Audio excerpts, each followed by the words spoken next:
Joe Pasquale was 13 when he was mowed down by a hit-and-run driver. "It was petrifying. I was in agony for weeks," Joe, 61, tells me, flinching at the memory. "There was nothing I could do. It felt like it all was happening in slow motion. It still haunts me to this day. It feels so vivid, it could have been yesterday." He was on his chopper bike doing his paper round in Grays, Essex, when the silver Vauxhall smashed into him, breaking both his legs.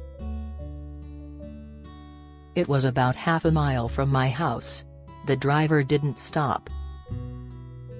It was right outside where Mac and Katie Kassoon, the brother and sister pop duo, lived, and they kindly looked after me until the ambulance came. Then I was in a hospital ward with old boys who were at death's door, which was frightening in itself.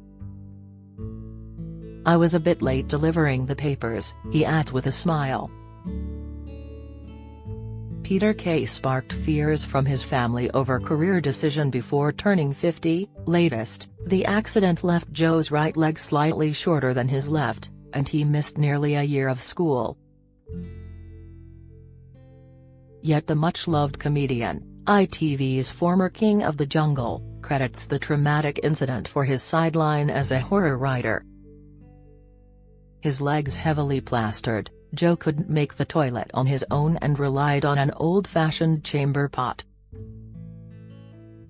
"I slept on the living room settee for months and watched telly at all hours. Every night there seemed to be a horror film on, either classic Hammer horrors like Dracula and the Curse of Frankenstein, or US sci-fi movies like Donovan's Brain. My mum had these old porcelain dolls and she used to tell me some of them were possessed. What a thing to tell a kid. So with them and the films I became obsessed with horror, the gorier the better." The obsession served Joe well in his 3 impressive Celebrity Mastermind appearances, and inspired his freshly published collection of fiendish short stories, Of Mice and Wolf Men. Leaving school with no qualifications, squeaky-voiced Pasquale had more jobs than George Osborne: tea-boy, garage mechanic, Ford's factory worker, laborer, plasterer, civil servant, and a meat market porter, humping carcasses at Smithfield. "I had loads of jobs but they didn't last. I was always plagued by the thought, is this it for the next 40 years? I wanted to be an actor because you didn't have to get up in the morning. The next best thing was a job as a greencoat at Warner's holiday camp in Lowestoft. You had to do whist drives, run discos, oversee the snooker and the swimming, be a lifeguard and perform on stage. If the cabaret didn't turn up, the manager would tell me, go on and do 5 minutes." The genesis of the act he performed on ITV's New Faces, coming second to ventriloquist Jimmy Tamley in the 1987 Grand Final. Riding the TV exposure, Joe was booked to open for singer Grace Kennedy at Blazers nightclub, Windsor. He did his New Faces 5 minutes and came off stage. The stage manager was pulling his hair out. He said, "Get back on, we need another 40 minutes." Pasquale's then agent, former magician Michael Vine, gave Joe a trunk full of all his conjuring paraphernalia and his real act was born, a cocktail of daft jokes, slapstick tricks, prop gags and a song that'll get on your nerves, get on your nerves, get on your nerves. He calls it cack, but that old cack magic gave him a career spanning 5 decades.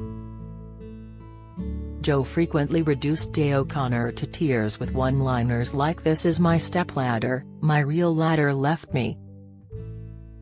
He stormed the 1993 Royal Command performance, which also showcased Bradley Walsh, Joe's lifelong chum from the talent contest circuit. ITV instantly commissioned "I'm Pasquale, he's Walsh." But the star's favorite TV achievement was an audience with Joe Pasquale. The 2005 special, watched by 9 million, was filmed a fortnight after Joe won I'm a Celebrity, Get Me Out of Here. They wanted it yesterday. I had to write it in 2 weeks with Colin Edmonds, a comedy writer and author renowned for his decades-long association with Bob Monkhouse. That sums up Joe's can-do attitude. He has cheerfully submitted to public indignities for his craft, having a nipple pierced on ITV's The Nightly Show, appearing dressed as a rabbit to overdub Putin in recent episode of The Last Leg. He's broken toes tap dancing in Panto, set his foot on fire on TV, and fractured his right hand on a Dancing on Ice tour. In a varied career, Pasquale has filmed with the Muppets and voiced Monkey in Neil Gaiman's The Sandman. He has also demonstrated a disciplined approach to the stage. Joe made his theatrical debut in The Nerd in 1999 and went on to acting triumphs in hit productions including Spamalot and Some Mothers Do Have 'Em with Sarah Earnshaw as Betty to his Frank. The knockabout farce might come back, he says, adding, although I'm getting too old to throw myself down the stairs every night. Joseph Ellis Pasquale was born on August 20, 1961, in Grays, Essex, the third child of 4.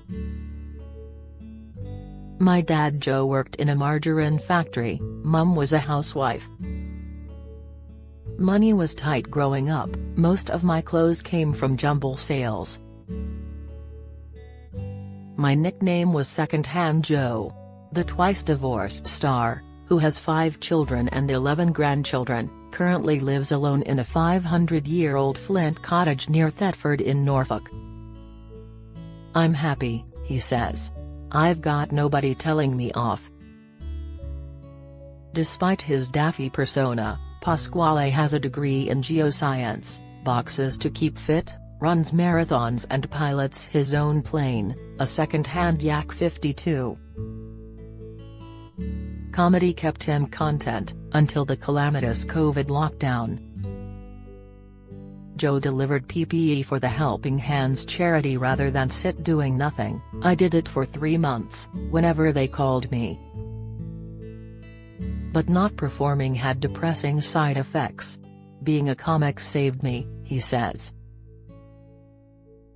I genuinely love comedy. And when I wasn't doing it, I found myself thinking, what is the point of my existence? Without comedy, I was just a bloke in my pants.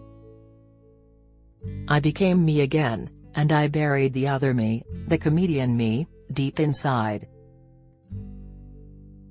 When the restrictions lifted, West End star Lee Mead asked Joe to do a warm-up gig as his special guest. I agreed, but I was worried. I thought, what if it's just me that turns up and not the comedian me? I was terrified.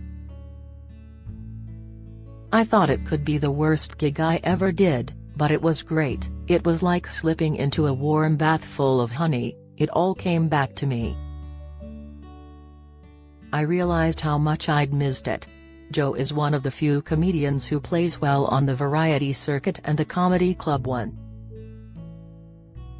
The self-deprecating clown recently played a swath of northern club gigs. I love them, they're so intimate. He abhors comedy snobbery, you're either funny or you're not, that's the only criteria. Joe's ambition is to keep working with nice people, doing nice jobs, no drama.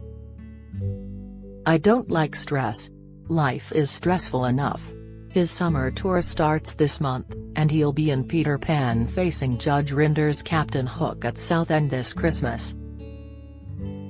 After the tour I'll start writing a horror novel about vampires in Whitby, he says. On TV Dracula moves to London. In the books, he came from Whitby to Purfleet, to the Carfax estate, which was the site of a mental asylum not far from where I lived. So when I was a kid, I got on my bike and went there. It was a fixation. Pasquale has survived real horrors along the way. He was nearly shot out of the sky over Iraq while flying in to entertain 5,000 troops in 2007 with Katherine Jenkins and Gary Rhodes. And he lost £100,000 in an ill-advised investment in a defunct TV company, made shortly after his mother Ethel died. "It wiped out my savings, but you live and learn," he says. "It didn't kill me.